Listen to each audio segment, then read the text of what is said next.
Hi, everyone. Welcome to the 700 Club. Israel is blasting a new United Nations report, calling it blood libel. It accuses the Jewish state of crimes against humanity in its war with Hamas. And Prime Minister Benjamin Netanyahu says the report attacks Israel with false accusations and ignores the war crimes committed by Hamas. Chris Mitchell brings us the story from Jerusalem. The UN Human Rights Council report alleges Israel systematically destroyed women's healthcare facilities during the war against Hamas in Gaza and uses sexual violence as a war strategy. Sexual and gender-based violence is increasingly used as a method of war by Israel to destabilise, dominate, oppress and destroy the Palestinian people. The Commission documented a pattern of sexual violence, including cases of rape and other forms of sexual violence, torture and other inhumane acts that amount to war crimes and crimes against humanity. We've seen an unbelievable blood label. Israeli Foreign Minister Gideon Sa'ar blasted the report. The so-called Commission of Inquiry of the Human Rights Council of the United Nations published one of the worst blood labels the world has ever seen, and we had seen many. It accuses the victims of the crimes committed against them. Hamas is the organization that has committed horrific sexual crimes against Israelis on October 7. It is indeed a sick publication that only an anti-Semitic organization could produce. Prime Minister Benjamin Netanyahu, some women's groups, and Israel's mission to the UN rejected the report as unfounded and anti-Semitic. On X, U.S. Ambassador-designate to the UN, Elise Stefanik, said the report ignores October 7th. The so-called Human Rights Council has failed to condemn the barbaric atrocities committed by Hamas terrorists against Israel, including the brutal slaughter, torture, kidnapping of thousands of innocent civilians, and Hamas's horrific use of rape and sexual violence against Israeli women and girls, yet disgracefully attacks Israel with unfounded smears. Concerning the hostage talks, Hamas announced they will release U.S.-Israeli hostage Edan Alexander, the last living American hostage in captivity, and the bodies of 4 dual nationals. The announcement comes as U.S. Special Envoy Steve Witkoff is in Qatar and presented a new proposal. It would extend the ceasefire by several weeks. In return, Hamas would release 5 living hostages and 10 dead hostages. The UN report against Israel comes at a key moment, as Israelis and Jews around the world today celebrate Purim, when many dress up in costumes to mark the holiday. It celebrates the time 2,500 years ago when Haman, a wicked ruler in Persia, which is now modern Iran, plotted to destroy the Jewish people. As recorded in the book of Esther, God raised up a beautiful Jewish queen named Esther to expose and stop those plans.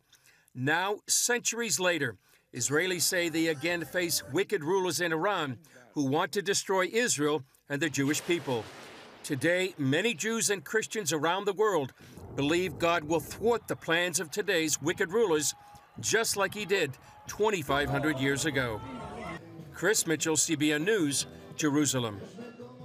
As Representative Stefanik mentioned, the United Nations Human Rights Council was silent, has remained silent on Israeli women being brutalized and raped and tortured starting on October 7th. So they are being accused of just simply being a mouthpiece for Hamas, losing any credibility they had left.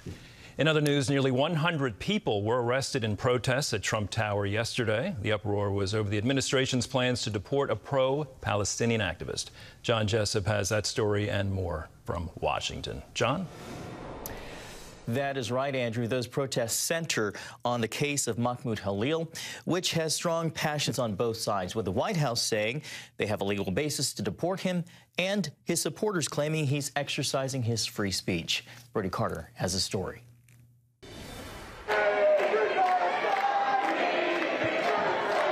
The lobby of the Trump Tower filled with chants as over 250 protesters gathered to call for the release of Mahmoud Khalil, a Columbia University graduate student who was arrested by federal immigration authorities. About 150 protesters in civilian clothes came in the front entrance of Trump Tower and the atrium on 56th Street.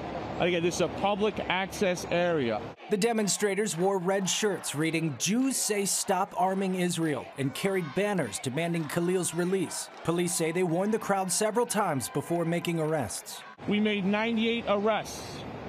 Those arrests are for trespassing, obstructing government administration, and resisting arrest by virtue of us having to carry some of the people out. Authorities say Khalil, a pro-Palestinian activist and green card holder, was arrested outside his home and is being held in Louisiana. Protesters call his detention political, while the Trump administration says he led an anti-Israel protest coalition at Columbia, violating federal law on foreign nationals endorsing terrorist groups. Jewish Voice for Peace, which critics call an anti-Zionist group, argues his arrest is an attack on free speech. We are hoping to help spread the word and support the protests that are happening all over the country in support of Mahmoud Khalil, demanding that his unconstitutional abduction be revoked, demanding he is freed, but also calling on people everywhere to speak up now.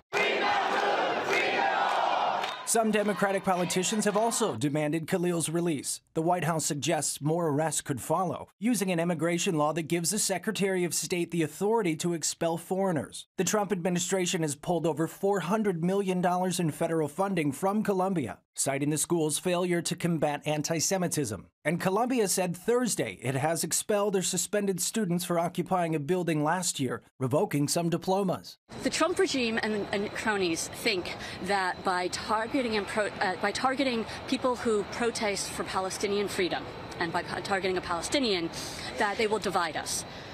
We know that nothing could be further than the truth. I'm just standing up for my rights, and I'm standing up for Mahmoud Khalil, who has been abducted illegally and taken to an undisclosed location. Does that sound like America to you?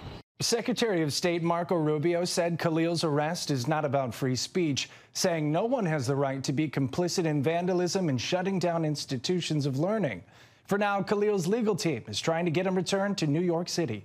Brody Carter, CBN News.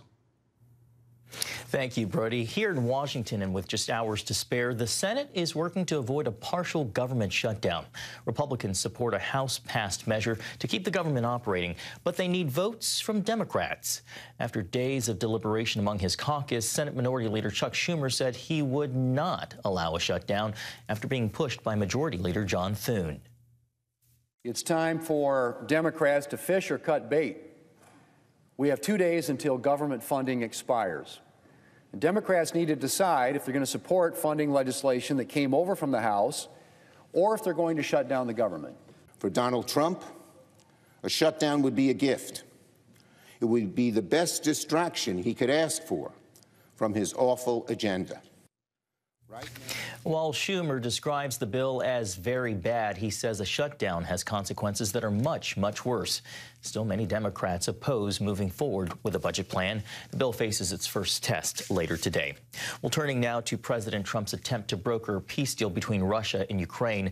Special Envoy Steve Witkoff has met with Russian President Vladimir Putin and will report back to President Trump. Prior to that meeting, Putin expressed openness to the ceasefire proposal, saying, quote, "The idea is the right one, and we definitely support it." He then listed a number of questions to discuss, including restrictions on Ukraine troop mobilizations and weapons imports during the ceasefire. He also said the original causes of the war and who's responsible should be addressed. Putin said he'd be willing to talk over the issues in a phone call with Trump, which the president expressed an openness to yesterday in the Oval Office. He put out a very promising statement, but it wasn't complete. And yeah, I'd love to meet with him or talk to him, but we have to get it over with fast. Ukraine's President Zelensky called Putin's response highly manipulative. He also says the statement shows Putin is ready to reject the ceasefire proposal. Well, a total lunar eclipse turned the moon a coppery red overnight, creating a phenomenon called a blood moon. And it was seen in various locations around the world. Blood moons occur when Earth passes directly between the sun and the moon, making the moon appear red because of stray bits of sunlight filtering through Earth's atmosphere. The best views of last night's event were across North and South America. People in some countries, like Argentina, turned out to see the event in the sky, some sharing it with friends, and for many, it was the first time they'd ever seen it. Parts of Africa and Europe also caught a glimpse of the phenomenon. You can learn more about blood moons and how some Bible experts say they're tied to events that affect Israel by visiting our website at cbnnews.com. Andrew, Terry, did you stay up late to see it? Well, I'm with Charlene today, and I don't know about Charlene. I was supposed to be woken up at 3 a.m. by my son. I completely forgot about it. I'm sorry. I just totally forgot about it. I was sound asleep. Well, I was about to go to bed, and my 18-year-old son said, Dad, the blood moon, et cetera, 3 a.m., I'm going to get up and go see it. I said, if you go out there and it's worth seeing, come back and wake me up. And then my alarm went off at 6 a.m., and I don't know what happened. So I didn't get to see it. I want to reiterate what John said, which is go to cbnnews.com. There is some cool analysis and insight regarding Scripture and blood moons, how it affects Israel and prophecy. It's definitely worth checking out.